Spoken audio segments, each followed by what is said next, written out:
अस्सलाम वालेकुम डॉक्टर साहिबा। अस्सलाम वालेकुम, thank you very much Shafia. कैसी हैं आप, खैरियत से हैं? जी मैं बिल्कुल ठीक हूँ and thank you very much for having me here. Thank you for being here. अच्छा, सबसे पहले बात इसी के हवाले से करते हैं कि व्हाट इज़ रिहैब कंसल्टेंट? देखें, रीहैब बेसिकली आमतौर पे हमारा ये ख्याल आता है जब हम रीहैब के लिए बात करते हैं तो हम यही सोचते हैं कि शायद किसी की खुदा न खास्ता कोई टांग टूट जाए या किसी की कोई बाजू का मसला हो जाए तो हम जो एक और आर्टिफिशियल चीज़ें लगाते हैं फिजिकल रिहैब। लेकिन रीहैब का जो कॉन्सेप्ट है इस वक्त दुनिया भर में एजुकेशन में बहुत ज़्यादा यूज़ हो रहा है। यानी आपको किसी भी किस्म का जो लैग आपको ज़िंदगी में पीछे ले जाता है उसको कवर करने के लिए आप रीहैब की तरफ जाते हैं। वो रीहैब आपकी एजुकेशनल रीहैब भी हो सकती है, आपकी साइकोलॉजिकल रीहैब भी हो सकती है, आपकी फिजिकल रीहैब भी हो सकती है, मेडिकल ही रीहैब भी हो सकती है, स्पोर्ट्स रीहैब भी हो सकती है। So many things in the field. Interesting. हाँ, हमें बहुत बेसिक का पता है, जैसे आपने फाफ में बात की। एक तो पहली बात, आपका नाम बड़ा ही बेसिकली यूनिक है माशाल्लाह। अच्छा, सबसे पहले जैसे हमने बात की फिजिकल रिहैब की ना, वो तो सबको समझ में आता है। आप रिहैब सेंटर्स जाते हैं, आप सही होकर वापस जाते हैं। फिर हम बात करेंगे मेंटली या फिर अगर मेडिकल टर्मिनोलॉजी में बात करें तो बहुत ज़्यादा मेडिकेशन इस्तेमाल करने की, जैसे नारकोटिक्स इस्तेमाल करने की वजह से जो मसाइल होते हैं वो एक अलग हो जाते हैं। लेकिन एजुकेशन के पर्सपेक्टिव से दिस इज समथिंग न्यू, तो इसके हवाले से थोड़ा सा बताइएगा कि एजुकेशन रिहैब बेसिकली है क्या? देखिए राफिया, जो आज आपने भी इब्तिदा में बात की कि हम बहुत सारे बच्चे ऐसे होते हैं जिनके एजुकेशनल इश्यूज़ होते हैं। ये बड़ा अहम मौजू है क्योंकि जब हम एजुकेशन में बात करते हैं तो आमतौर पे हमारा एक जो एक्सपेक्टेशन लेवल है एजुकेशन का वो बहुत ज़्यादा हाई होता है बच्चों से। और हम ये समझते हैं कि बच्चे कोई रोबोट्स हैं और उनका एक ख़ास लेवल है और हर वालिदैन हर टीचर की एक्सपेक्टेशन ये होती है कि बच्चा जो है ना हाई ग्रेड्स ले, उसकी हाई अचीवमेंट्स होनी चाहिए। लेकिन बहुत सारी चीज़ें ऐसी होती हैं जो कि स्कूल में आइडेंटिफाई होती हैं जब हमें पता लगता है कि बच्चा जो है वो किसी ना किसी तरह से या वो रीडिंग में लैग कर रहा है, राइटिंग स्किल में उसको प्रॉब्लम आ रही है, अंडरस्टैंडिंग में प्रॉब्लम आ रही है। तो वहाँ पे बहुत सारी चीज़ें जिनको हम आइडेंटिफाई कर लेते हैं लर्निंग डिसेबिलिटीज़ के हवाले से, उनके बहुत सारे एजुकेशनल इश्यूज़ होते हैं जहाँ वो लैग कर रहे होते हैं, वहाँ फिर हम उन्हें रिहैब की तरफ लेके आते हैं। वहाँ हम उन्हें एजुकेशनल सपोर्ट देते हैं, हम उन्हें इंटरवेंशंस देते हैं, उन्हें स्ट्रैटेजीज़ डिफरेंट यूज़ करते हैं जिसकी वजह से उनकी वो जो पीछे लैग हुआ होता है, जो उनका गैप आया हुआ होता है, वो कवर अप हो सकता है। तो इसमें भी डिफरेंट वेरिएशंस आती हैं, जैसे कि सुनने के हवाले से किसी को हो सकता है कि स्पेसिफिकली प्रॉब्लम हो, किसी को बोलने के हवाले से स्पेसिफिकली। बोलने का तो ऑब्वियसली होता भी है ना कि आपको जब बोलने में अक्सर लोगों को प्रॉब्लम आती है तो उसका भी एक अलग से वो रिहैब उनका। तो इसमें भी इस तरह से होता है स्पेसिफिकली हम सिर्फ एजुकेशन को देख रहे होते हैं क्योंकि बच्चा जो अपनी पढ़ाई में सही नहीं है हम उस पर फोकस कर रहे हैं। देखिए, आज इस टॉपिक में हम बात करें वो लर्निंग डिसेबिलिटीज़ है। अगर हम लर्निंग डिसेबिलिटीज़ के हवाले से बात करें, मैं इसको डिस्क्राइब करने से पहले इसको मैं थोड़ा सा डिस्क्राइब करने से पहले जो हमारा एक जर्नल, हमारा एक आप ये कह लीजिए कि इस पे स्टिग्मा है या हमारी जो परसेप्शंस हैं, हम स्कूलों में आमतौर पर बच्चों को 2-3 तरह से कैटेगराइज करते हैं। यानी हम कहते हैं ये लाइक बच्चा है, ये नालायक बच्चा है, ये ढीठ बच्चा है। अच्छा, अभी जो ढीठ बच्चा है, बिल्कुल ढीठ बच्चा है, हमारे टीचर्स ये कहते हैं ये निकम्मा है, ये निखट्टू है। इवन के वो टीचर्स कहते कहते पेरेंट्स भी कहना शुरू कर देते हैं, फ्रेंड्स भी कहना शुरू कर देते हैं। अच्छा, ये जो निकम्मा, निखट्टू, नालायक, ढीठ, ख़ास तौर पर ढीठ जो है, ये वो कैटेगरीज हैं जहाँ पे बच्चे को कोई ना कोई एजुकेशनल प्रॉब्लम्स होती हैं। यानी उसको रीडिंग की प्रॉब्लम हो सकती है, उसको राइटिंग की प्रॉब्लम हो सकती है, उसको अंडरस्टैंडिंग प्रॉब्लम हो सकती है। ये मैं आम लफ्ज़ों में बता रही हूँ। सही। वैसे अगर हम लर्निंग डिसेबिलिटीज़ को अगर हम टेक्निकली अंडरस्टैंड करने की कोशिश करें तो बेसिकली एक न्यूरोलॉजिकल डिसऑर्डर है। अच्छा, इसको हम न्यूरो डाइवर्सिटी में भी लेके आते हैं। यानी आपका जो नर्वस सिस्टम का सारा स्ट्रक्चर है, ब्रेन का, परसेप्शंस का, रिसेप्शंस का, अंडरस्टैंडिंग का, कोडिंग का, डिकोडिंग का, वो डिफरेंट होता है, वीक नहीं होता, डिफरेंट होता है। That's quite interesting. That's new for me. बिल्कुल। अच्छा, अब ये बच्चे जिनके बारे में हम ये कहते हैं कि किसी ना किसी तरह से ये सीख नहीं पा रहे हैं, पढ़ नहीं पा रहे हैं, यानी रीडिंग जिसको हम आमतौर पे कहते हैं, वो नहीं कर पा रहे हैं, हमारा ये ख्याल होता है कि शायद इनका IQ लेवल कम है। एक इनके लिए जर्नल ये भी हमारा बहुत बड़ी असम्पशन है जिसको हम कहीं भी लगा देते हैं कि इस बच्चे का IQ लेवल कम है, ये तो समझ कुछ कम है, इंटेलिजेंट नहीं है। बिल्कुल। अच्छा, इंटरेस्टिंगली मैं आपको ये बताऊं कि जो हमारी रिसर्चेस हैं वो ये बताती हैं कि जो लर्निंग डिसेबिलिटीज़ के साथ बच्चे होते हैं उनका रेयर होता है कि IQ लेवल कम हो, बल्कि बाज़ कुछ एरियाज़ में उनका इंटेलिजेंस लेवल ज़्यादा होता है। सही। तो जब वो एक उनका डिफरेंट होता है, we not gonna say it कि वो वीक होता है, डिफरेंट होता है, तो फिर क्या उसको डील करने का तरीका डिफरेंट होता है? किस तरह से उसको कर रहे हो? बिल्कुल, उनको हमें डील करने का भी तरीका डिफरेंट होता है। इसकी एग्जांपल्स मैं ऐसे दे सकती हूँ आपको कि जैसे आमतौर पे किसी भी नॉर्मल जो बच्चे जिनका नर्वस सिस्टम नॉर्मल है, जैसे मैंने आपको बताया कि इनका नर्वस सिस्टम डिफरेंट होता है, उनके लिए रीडिंग पैटर्न जो भी हमारा एक बुक पैटर्न है, यानी हम एक किताब से रीड करते हैं, एक सफ़े से रीड करते हैं, वो उनके लिए नॉर्मल है, वो वैसे रीड करते हैं। ठीक है। अच्छा, ये बच्चे जो हैं इनके लिए परसेप्शंस भी डिफरेंट होती हैं और जो इनकी विजुअल एक्यूटी होती है वो भी डिफरेंट होती है, यानी ओरिएंटेशन डिफरेंट होती है। अच्छा। जैसे आपने देखा होगा कि वो मूवीज़ में भी आपने देखा है, अभी तारे ज़मीन की हम बात कर रहे थे, ठीक है। उसमें लोगों आपने की देखा आसानी कि के वर्ड्स लिए आर बिल्कुल सही फ्लोटिंग, समझ आ जाएगी। ठीक है, हाँ। वर्ड्स आर फ्लोटिंग, लफ्ज जो है वो फ्लोट कर रहे होते हैं, ऊपर नीचे हो रहे होते हैं, यानी इनकी ओरिएंटेशन डिफरेंट होती है। बाज़ का लेफ्ट और राइट होते हैं, जैसे बी को डी लिख देना, डी को बी लिख देना। इसी तरह से ये बच्चे जो हैं अपनी ड्रेसिंग में भी, यानी इनकी आम लाइफ जो है वो भी थोड़ी सी डिफरेंट होती है। डिसओरिएंटेशन Yes, थोड़ी सी होती है बिल्कुल, उनके। लेफ्ट राइट जूता पहन लेना, उसमें अच्छा, पहन लेना, सही। बाजू जो है वो कपड़े पहनते हुए उसमें पहन, तो ये थोड़े से डिफरेंट इनके वेज होते हैं, यानी डिफरेंटली परसीव करते हैं। अब जब आपने कहा कि इनके लिए मतलब इनको पढ़ाने के तरीके भी मुख्तलिफ होंगे, तो बिल्कुल मुख्तलिफ होते हैं। हम इनके लिए फिर स्पेशलाइज्ड मेथड्स पे जाते हैं, या आप कह लीजिए टारगेटेड स्ट्रेटजीज पे जाते हैं। अनफॉर्चुनेटली पाकिस्तान में इसको एक अलग से कोई डिसेबिलिटी के तौर पे नहीं लिया जाता। मैं वे हैरान हूँ बल्कि आज की हमारी इस चीज़ पे कॉन्वर्सेशन भी हो रही है, बिकॉज इस चीज़ को तो समझा भी नहीं जाता, और ये हर घर में मसला होता है। आप किसी भी किन्हीं भी पेरेंट्स से बात कर लें तो वो ज़रूर इस चीज़, कोई ना कोई एक बच्चे की तो बात करेंगे, हाँ मेरे ये दो बच्चे बहुत अच्छा पढ़ते हैं, पर मेरा ये बच्चा ये बच्ची बहुत ना लायक है, मैंने ये सब नहीं कुछ पढ़ते। करके देख लिया, मैंने इसको ट्यूशन भी रखवाई है, हाँ। यानी उनका ये ख्याल होता है कि ये हमने तो एडिशनल tuition, लैंग्वेजेस हाँ, सब कर ली है ना, बिल्कुल। हमने इसको ट्यूशन भी रखवाई हुई है, बाकी बच्चे हालांकि मेरे से घर में पढ़ लेते हैं, इसलिए तो मैंने ये भी किया है, इसका ये स्कूल भी नहीं चेंज किया, करके हाँ। देखा है। बच्चे से तंग आ जाते हैं। यस, बच्चे से तंग आ जाते हैं। ये वो बार बार चीज़ें होती हैं जो पेरेंट्स मतलब उनको रियलाइज़ होता है। इस तरह से टीचर होता है, वो कहता है मैंने इसको बार बार पढ़ाया है, मैंने बताया है, लेकिन वो ये नहीं देखता कि इसके लिए बार बार करना वही काम जो कि एक आम बच्चे के लिए कर रहा है, वो इसके लिए नहीं, ठीक नहीं है। ये चीज़ हमें अच्छा, बेसिकली एक मैं आपको और चीज़ बताऊं कि ये जो मसला है ये आइडेंटिफाई होता है स्कूल में जाके, अच्छा सही, जब क्योंकि बच्चे की education बाकी तो properly- लाइफ स्किल्स नॉर्मल है, सही है, वो बाकी तो हर तरह से ठीक चल रहा सही है, है। प्रॉब्लम शुरू से होता है, लेकिन वो आइडेंटिफाई स्कूल में होता स्कूल है, में क्योंकि उसकी learning जो वहाँ पे लर्निंग proper होती शुरू होती है है, वो get प्रॉपर it? स्कूल में जाके स्टार्ट Get it, होती get है। it. अच्छा, आजकल एक और बड़ा मसला ये है कि पहले तो ये बड़ी जल्दी से स्कूल में यानी नर्सरी में ही जाके आइडेंटिफाई हो जाता था। अब आजकल बच्चा जो है डिफरेंट मोड से सीख रहा है। फॉर एग्जांपल यूट्यूब से जो बाकी कार्टून चैनल्स हैं वहाँ से सीख रहा है। अच्छा, उसका वहाँ पे डिफरेंट लर्निंग मोड है, यानी प्रेजेंटेशन ऑफ इंफॉर्मेशन डिफरेंट तरीके से आ रही है, उसको विजुअल्स आ रही हैं, वहाँ से वो बेहतर कर लेता है। हाँ, वहाँ से नहीं बिल्कुल, आइडेंटिफाई बिल्कुल होगा, सही आइडेंटिफाई। है। जब वो आता है राइटिंग पे या अच्छा। बुक रीडिंग के ऊपर, अच्छा, सही। वहाँ से आके प्रॉब्लम स्टार्ट होती है। फिर वो टीचर्स कहते हैं जी मैं तो इसको बार बार मैंने कहा है, मैंने इसको एक्स्ट्रा टाइम भी दे रहा हूँ, लेकिन ये नहीं कर पा रहा, और वो फिर उसको लेबल कर देते हैं कि ये जो है ये निकम्मा Problematic है, हाँ, कोई और मसला हम है। इसको यहाँ पे नहीं रख सकते। आमतौर पे हमारे यहाँ स्टैटिस्टिक्स नहीं है, लेकिन दुनिया भर में ये स्टैटिस्टिक्स हमें बताते हैं कि 10 से 15% बच्चे जो हमारे स्कूल्स में होते हैं वो लर्निंग डिसेबिलिटीज़ के साथ होते हैं। राइट, अच्छा, हमारे यहाँ स्पेशल स्कूल्स का भी सिस्टम मौजूद है, डिपार्टमेंट ऑफ स्पेशल एजुकेशन है, जहाँ पे स्पेशल स्कूल्स हैं, स्पेशल वो बच्चे मेरे ख्याल जाते से जो हैं। फिजिकली स्पेशल चाइल्ड होते हैं यस, शायद वहाँ उनको पे वो 4 तरह की कैटेगरीज के बच्चों को डील करते हैं, ठीक है। जो कि ब्लाइंडनेस के साथ होते हैं, जो कि हेयरिंग इम्पेयरमेंट के साथ होते हैं, फिजिकल हैंडीकैप्ड होते हैं, या मेंटली चैलेंज्ड होते हैं। Mentally challenged, अनफॉर्चुनेटली इसको किसी भी तरह से कोई एक स्पेशल नीड नहीं कंसिडर किया जाता, दैट्स राइट, और जब इसको स्पेशल नीड कंसिडर नहीं किया जाता तो इसके लिए स्पेशल ट्रीटमेंट्स भी नहीं होते हैं। नहीं होते हैं। अब ये बात याद रखना बहुत ज़रूरी है कि एक तो जो स्कूल्स हैं उनके पास भी कोई ना कोई सिस्टम होना चाहिए कि वो आइडेंटिफाई कर सकें कि उनके बच्चे जो बार बार फेल हो रहे हैं, या कि टीचर की एक रेगुलर इंस्ट्रक्शंस जो क्लासरूम में होती हैं उसके बावजूद उनका रिजल्ट नहीं आ रहा, तो वो पेरेंट्स को फिर रिपोर्ट करते हैं कि बच्चा निकम्मा है। बच्चे का अच्छा, अब मसला आप है। बच्चे का मसला ये देखिए कि बच्चा जब बार बार सुनता है मैं निकम्मा हूँ, यानी टीचर कह रही है तुम निकम्मे हो, पेरेंट्स वो उसको ना डांट रहे accept करके हैं, ऐसे तो अच्छा, ऐसे तो ऐसे सही। बिल्कुल। अब वो बच्चे की साइकोलॉजिकल वेलबींग कहाँ जाती है, हालांकि वो निकम्मा Destroy हो नहीं रही है।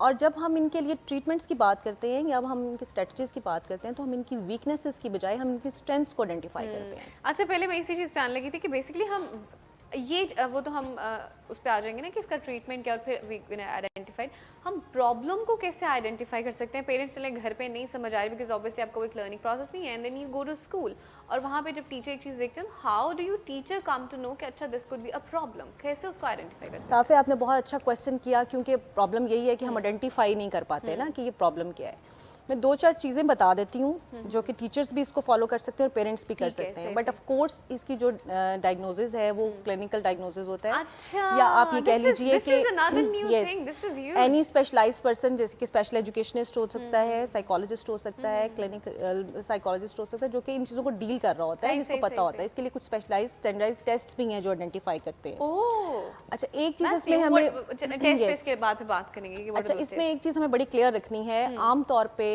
हम लर्निंग डिसेबिलिटीज़ को कुछ दूसरी डिसेबिलिटीज़ के साथ भी रिलेट कर देते हैं। ठीक है। अच्छा, अब ये जो सीखने का अमल है, यानी रीडिंग का प्रॉब्लम या राइटिंग का प्रॉब्लम, ये किसी भी तरह से किसी और वजह से नहीं होना चाहिए। फॉर एग्जांपल डेफनेस है तो बच्चा राइटिंग ठीक नहीं कर पा रहा, ठीक है, तो ये वो नहीं है। इसी तरह से अगर बच्चे को कोई मेंटल इलनेस है, ADHD है, ये अच्छे से कंबाइन हो सकता है, लेकिन कोई मेंटल इलनेस है उसकी वजह से वो परसीव नहीं क्योंकि वर्ड्स करता, लैंग्वेज प्रोसेस नहीं होती तो वो लिख नहीं पाता या पढ़ नहीं पाता, ये वो भी नहीं है। That's another ठीक thing. सही है, हो यानी गया। कोई भी इस तरह की चीज़ जो है उसको हमें जहन में रखना है कि इसकी वजह सिर्फ और सिर्फ लर्निंग प्रॉब्लम होनी चाहिए, कोई और सेंसरी इम्पेयरमेंट नहीं होनी चाहिए। ठीक है? राइट। अच्छा, साइकोलॉजिकल बिल्कुल, इम्पेयरमेंट या सेंसरी बिल्कुल। इम्पेयरमेंट, एनी अच्छा, एक और चीज़ जो हम आइडेंटिफाई करते हुए इनको कंसिडर करते हैं वो ये है कि जो प्रॉब्लम है वो परसिस्टेंटली 6 मंथ्स तक चल रही हो। अच्छा, ठीक है। यानी टीचर Second ये रिपोर्ट कर हमारा रहा है, rule यानी हो गया, हाँ सही है। एक ही जो प्रॉब्लम है, यानी उसकी रीडिंग की प्रॉब्लम, फॉर एग्जांपल आम बच्चे हैं उनके साथ कोई थोड़ा सा मसला होता है, बाज़ औक़ात कोई घर में कोई मसला हो गया साइकोलॉजिकली, उसकी वजह से परेशान हो के उनकी रीडिंग राइटिंग प्रॉब्लम हो गई, कोई उनकी चोट लग गई उसकी वजह से हो गया, लेकिन ये परसिस्टेंटली यानी वो चल रहा होता है 6 मंथ्स एटलीस्ट। उस सिचुएशन को कंसिडर करना है कि बार बार, और जो आपकी नॉर्मल रेमेडीज़ आप यूज़ करते हैं उन सब चीज़ों के बावजूद भी बच्चा नहीं सीख पा रहा, तो इसका मतलब है कि उसके अंदर कोई ना कोई प्रॉब्लम है जिसको कोई ना कोई आइडेंटिफाई problem करने की सही ज़रूरत हो है। गया, ठीक है। ये पॉइंट्स हैं जिनसे जी, हम बिल्कुल। आइडेंटिफाई कर सकते हैं। बिल्कुल, इसी तरह से उसकी डेली रूटीन की जैसे कुछ चीज़ें हैं मैंने आपको बताया कि उसकी ओरिएंटेशंस हैं, फॉर एग्जांपल लेफ़्ट राइट का ख्याल ना रखना, चीज़ को उसकी जगह पे ना रखना, सेट ना कर अच्छा। पाना, थोड़ा सा ये इस तरह की जो इंडिकेटर्स डेली हैं लाइफ हमें में जो बताते हैं। डिसओरिएंटेशन आती है, Yes. जैसे कपड़ों की बात करी थी, जूतों की बात करी थी, लेस, ये इसको हम अपनी लैंग्वेज में कहते हैं फंक्शनल इम्पेयरमेंट, Functional यानी impairment, बाज़-औक़ात लर्निंग डिसेबिलिटी की वजह से फंक्शनल इम्पेयरमेंट भी जो आ जाती है, यानी उसकी जो डेली लाइफ स्किल्स हैं वो भी थोड़ा सा डिस्टर्ब हो सकती हैं। अच्छा अच्छा, सही हो गया, ठीक हो गया। बात करें हम बेसिकली लर्निंग इम्पेयरमेंट के हवाले से, और ये कि हम उसको आइडेंटिफाई कर सकते हैं। अभी तक हमने इसके हवाले से बात की, मजीद बात करेंगे कि आइडेंटिफाई करने के बाद हम उसको ट्रीट कैसे कर सकते हैं, लेकिन इसके हवाले से बात करेंगे आफ्टर दिस ब्रेक।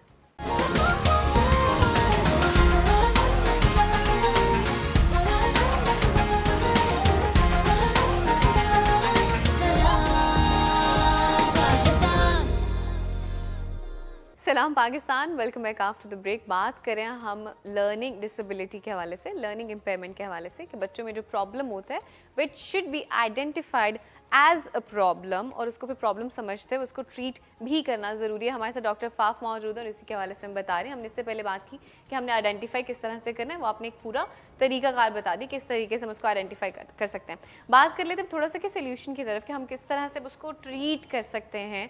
पहले तो बात करेंगे ट्रीट कैसे कर सकते हैं, फिर बात कर लेंगे जो हमारे इर्द गिर्द सब लोग हैं जिनकी रिस्पॉन्सिबिलिटी है वो अपनी रिस्पॉन्सिबिलिटीज़ को कैसे पूरा कर सकते हैं।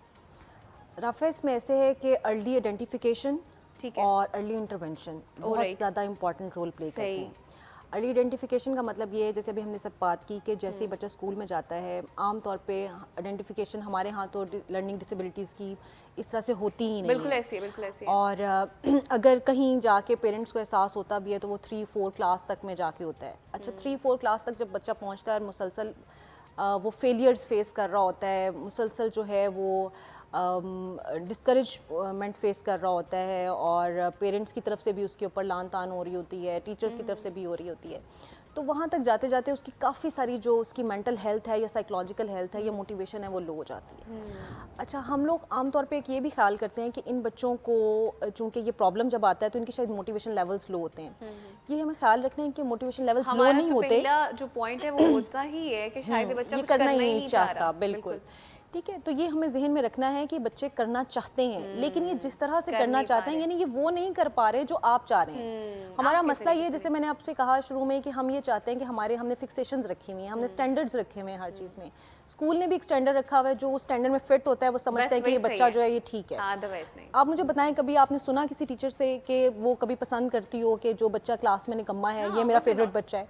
वो हमेशा वहाँ टैग कर देती है कि ये मेरा फेवरेट बच्चा है क्योंकि ये फटाफट काम कर लेता है। हाँ, और ये सारी बातें मानता है, ये हर चीज़। अच्छा, वो फेवरेट बच्चा तो टीचर की इंकरेजमेंट से कहीं ना कहीं पहुंच जाता है, लेकिन वो बच्चा जो कि किसी तरह से पीछे है, थोड़ा सा उसके साथ कोई प्रॉब्लम है, वो टीचर के बार बार ये कहने से कि तुम तो हो ही नहीं कम, देखो ये बच्चा कितना अच्छा कर रहा है, तुम अच्छा नहीं कर रहे यानी ये जो हम बच्चों को अप्रिसिएशंस करते हैं, आम तौर पे भी आम जिंदगी में भी आप देख लीजिए राफिया, अगर आप किसी से कोई अच्छा काम करवाना चाहते हैं, आप उसकी अप्रिसिएशंस करते हैं, आप किसी की अप्रिसिएशंस करते रहेंगे, वो आपको अच्छा काम करके देता रहेगा। आप जहाँ पे बार बार पॉइंट आउट करेंगे, अब उस बच्चे का मसला ये है कि वो स्कूल में भी सुन रहा है, यहाँ पे भी सुन रहा है। Anyways, coming to the treatment और द इंटरवेंशन, बेसिकली हम इंटरवेंशन कहते हैं। इसके लिए इंटरवेंशन जो है वो दोनों जगह पे होती है। स्कूल का रोल बहुत ज़्यादा है। उसकी वजह ये है कि स्कूल नहीं रिपोर्ट करना है, स्कूल में टीचर का रोल ज़्यादा इंपॉर्टेंट है। लेकिन टीचर से भी ज़्यादा कहीं इंपॉर्टेंट जो स्कूल की एडमिनिस्ट्रेशन है उसका रोल है, यानी वो वहाँ पे गुंजाइश रखे कि उसके पास जो ऐसे बच्चे हैं उनके लिए ऑल्टरनेटिव प्लान्स होने चाहिए। अच्छा, सही, ठीक है। बिल्कुल, उनके लिए ऑल्टरनेटिव जो है वो टीचिंग के जो मेथड्स हैं वो होने चाहिए। फॉर एग्जांपल जैसे मैंने आपको कहा कि बुक रीडिंग में उसको प्रॉब्लम हो रही है, तो वो एक अदर वेज, और आजकल बहुत आसान है, यानी आपके जो ये जिसको आप विजुअल एड्स कहते हैं उसने बहुत ज़्यादा आसानी कर दी है बच्चों के लिए, टीचर्स के लिए बहुत ज़्यादा आसानी कर दी है। इंटरनेट पे बहुत सारे आइडियाज़ मौजूद हैं। अब क्लासरूम्स जो हैं प्राइवेट सेक्टर में तो काफ़ी इक्विप्ड हैं, यानी वहाँ पे आपको मल्टीमीडिया भी अवेलेबल है, वहाँ पे आपके पास नेट के सोर्सेज हैं। यस, बिल्कुल प्रोवाइड किए जाते हैं, दैट्स राइट। और अदर देन जो हम गवर्नमेंट सेक्टर्स की बात करें तो वहाँ पे शायद इस तरह से नहीं है, लेकिन आप लो टेक भी यूज़ कर सकते हैं, यानी इनके इंटरवेंशन के लिए लो टेक से हाई टेक दोनों तरह से चीज़ें यूज़ की जाती हैं। तो अगर आपके पास हाई टेक नहीं है तो आप लो टेक यूज़ कर सकते हैं, यानी आप चार्ट्स, कार्ड बोर्ड्स, इस तरह की चीज़ों के साथ जो है विजुअल्स के साथ, तस्वीरों के साथ जो है वो इस्तेमाल कर सकते हैं। और मेरे ख्याल में यस, आपके पास और कुछ भी नहीं, अगर एक मोबाइल है टीचर के पास तो वो उसमें भी बहुत सारी चीज़ें उसके करके बच्चे के साथ यूज़ कर सकती है। सो रेपिटेशन इज अनदर थिंग। उन्हें रेपिटेशंस करवाई जाए, बार बार करवाई जाए, यानी अगर किसी बच्चे को आपने 2 से 3 दफ़ा प्रैक्टिस करवाई है तो आप इसको 5 से 7 दफ़ा करवा दीजिए। इस तरह से एडिशनल टाइम जो है, एक्स्ट्रा टाइम, बिल्कुल एक्स्ट्रा टाइम, यानी अगर एक बच्चा एक्टिविटी फॉर एग्जांपल 3 से 5 मिनट्स में कंप्लीट करता है तो आप इसको 7 to 10 मिनट्स दे दीजिए, यानी आप उसे गुंजाइश दें, आप उसको मौका दें काम करने का। एंड आल्सो मेरे ख्याल से खुद अपना भी टाइम उनको दें, बिल्कुल बिल्कुल, आपको यानी सुपरविजन करें, उनको एक्स्ट्रा टाइम दें। अच्छा, इंटरनेशनली तो इसके लिए 3 टायर मॉडल यूज़ होता है, ठीक है, यानी उन्होंने क्लासरूम्स में 3 टायर मॉडल रखा हुआ है कि जो बच्चे क्विकली कर लेते हैं उनको आपने रेगुलर जो टीचिंग मेथड्स हैं उनसे पढ़ाना है, जो बच्चे थोड़ा सा जिनको ज़्यादा अटेंशन की ज़रूरत है उनके लिए एक्स्ट्रा चीज़ें रखेंगे। अच्छा, फिर जो 3rd टायर में आते हैं उनके लिए एक्स्ट्रा क्लासेस भी या सेपरेट क्लासेस भी आ जाती हैं, लेकिन हमारे यहाँ इसको इस तरह से नहीं देखा जाता।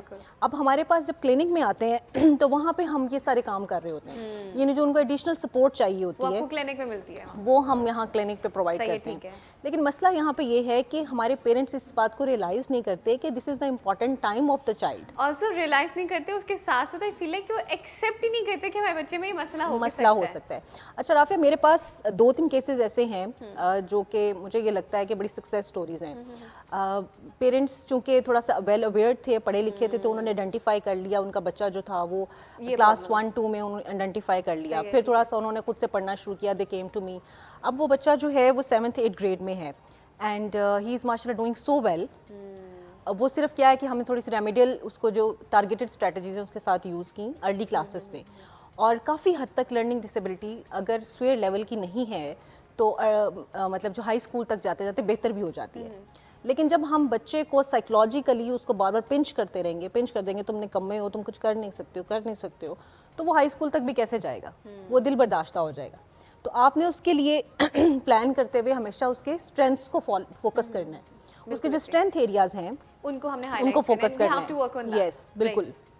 अब इसमें 2-3 डिफरेंट आगे टाइप्स भी आ जाती हैं, जिसमें मोस्ट कॉमन जो है वो डिसलेक्सिया है। डिसलेक्सिया जो है वो रीडिंग, यस, डिसलेक्सिया जो है वो रीडिंग डिसेबिलिटी है। इसी तरह से डिसकैलकुलेलिया है जो मैथमेटिक्स की, बिल्कुल। अब देखिए ना, मैथमेटिक्स जो है ये कितनी इंपॉर्टेंट स्किल है। इस तरह से रीडिंग में इंपॉर्टेंट स्किल है, जब तक बच्चा रीडिंग नहीं करेगा वो राइटिंग नहीं कर सकता, कैसे कर पाएगा। बिल्कुल। तो ये डिफरेंट तरह की इसको फिर हम आगे कहते हैं स्पेसिफिक लर्निंग डिसेबिलिटीज, यानी फिर हर एक ही हो सकता है किसी में स्पेसिफिक लर्निंग डिसेबिलिटी। सही, ठीक हो गया। तो बेसिकली हम इसको ट्रीट इस तरह से कर सकते हैं, एक तो हमारी होगी जिस तरह से आपने बताया टीचर्स की रिस्पॉन्सिबिलिटी तो होगी। क्विकली चूंकि हमारे पास सिर्फ आखिरी 2-3 मिनट्स हैं, तो हम क्विकली इस पर बात करेंगे कि पेरेंट्स की क्या रिस्पॉन्सिबिलिटी होती है इसमें, कि आप उसको आइडेंटिफाई करें। पेरेंट्स की देखिए रिस्पॉन्सिबिलिटी ये है कि पेरेंट्स को जब अंदाज़ा हो जाए कि उनके बच्चे के साथ कोई ऐसा मसला है तो वो फिर बकअप करें, ठीक है। यानी सबसे इंपॉर्टेंट चीज़ है कि उसकी साइकोलॉजिकल वेलबींग का ख्याल रखना है, यानी उसको ये बार बार ही कहना कि निकम्मा है, तुम कुछ कर नहीं सकते हो, ये आप सबसे बड़ी गलती कर रही हैं। अच्छा, बच्चे को प्रेशराइज नहीं करना आपने, उसको डांट डपट नहीं करनी है, आप उसको जितनी इंकरेजमेंट करेंगे, उसके जो स्ट्रेंथ एरियाज हैं जितना उनको आप आइडेंटिफाई करेंगे, जितना उसके ऊपर टाइम देंगे, बच्चा जो है उतना हेल्दी और हैप्पी फील करेगा। और आप एक हैप्पी बच्चे से आप कुछ भी करवा सकते हैं। बिल्कुल ऐसे सही हो गया। उसके बाद सेकेंडली हमारे पास क्या ऑप्शन आता है कि in case if this happens, तो चूंकि हमारे स्कूल्स में इस तरह का कोई सिस्टम नहीं है, तो we go to the clinics Yes. Just the same as you have. तो आप क्लिनिक भी है जो साथ में देख रही होती है, एक तो बच्चों को ट्रेनिंग भी दे रही होती है, बच्चों से बोला टीचर्स को आप यूनिवर्सिटी में ट्रेनिंग जी, हमारे पास जाहिर है जैसे यूनिवर्सिटी में we have a department of special education, और वहाँ पे हम टीचर्स ट्रेनिंग प्रोग्राम्स हैं डिफरेंट, ठीक हो गया, सही जिसमें कि टीचर्स को हम ट्रेन करते हैं कि how to teach these kids. ठीक है। और अब हमने ना सिर्फ स्पेशल एजुकेशन डिपार्टमेंट बल्कि जो जनरल एजुकेशन डिपार्टमेंट के टीचर्स ट्रेनिंग प्रोग्राम है, क्योंकि ये प्रॉब्लम आपको स्पेशल स्कूल्स में नहीं मिलता, ये प्रॉब्लम तो आपको स्पेशल नॉर्मल स्कूल्स में है ना, जिसको रेगुलर स्कूल्स हैं वहाँ पे आइडेंटिफाई करना है, तो वहाँ के टीचर को भी पता होना बहुत ज़्यादा ज़रूरी है। सही हो गया। तो आप टीचर्स को ट्रेन भी करी होती है, व्हिच इज ग्रेट।